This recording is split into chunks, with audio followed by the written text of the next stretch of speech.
on my way to graduation lunch at graduation in chiropractic school, I was walking with my mentor to the picnic, and he said, "What's next?" And I said, "Well, I guess I'll go get a job." And he looked at me and he pulled me aside and he's like, "No, what are you talking about?" He goes, there's no reason you need to work for somebody else. You're one of the best adjusters I've ever met. And I hadn't even graduated yet, but I really took it upon myself to get good at that craft. So he's like, "You're one of the best adjusters." He's like, "You know business. You've owned businesses before. You know how to run it. You're confident in your skills. What are you thinking? Why would you work for someone else?" And I was like, oh.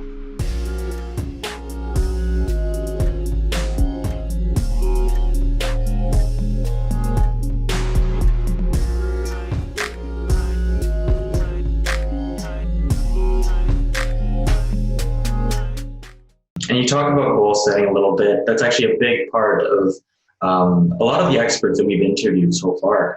What are some of the goals you kind of made at the beginning of your career? And I'm assuming they've changed quite a bit throughout within these almost 30 years that you have. So can you tell us a little bit about that?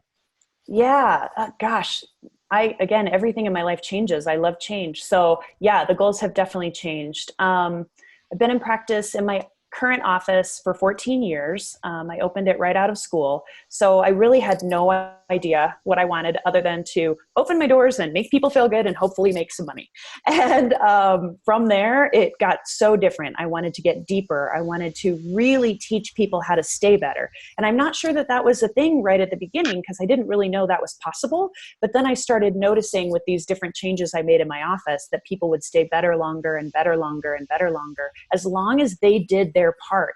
And the people who stayed and continued to be in my practice, some of them have been here all 14 years, are all people who really buy into their own health and understand that if they don't do their part, it's not on me. I'm with them for 15 minutes out of 6 weeks.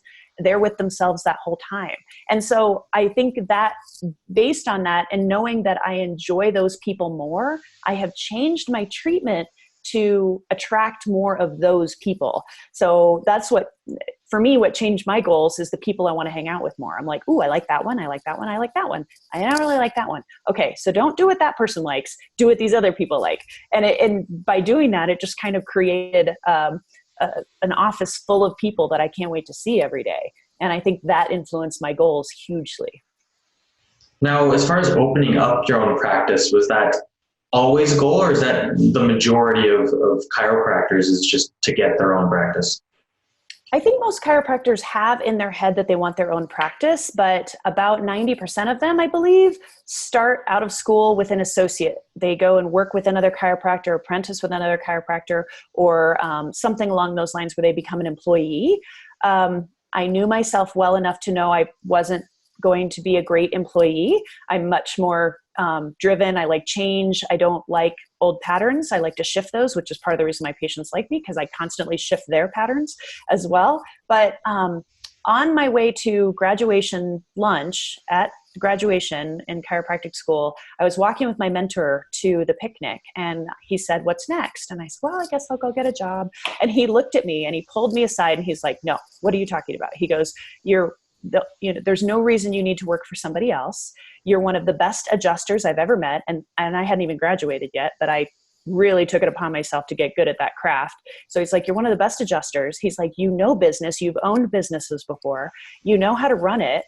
You're confident in your skills. What are you thinking? Why would you work for someone else?" And I was like, oh, well, shoot, I guess I'll open my own practice. And so that was December 2005. And I was like, okay, well, here we go.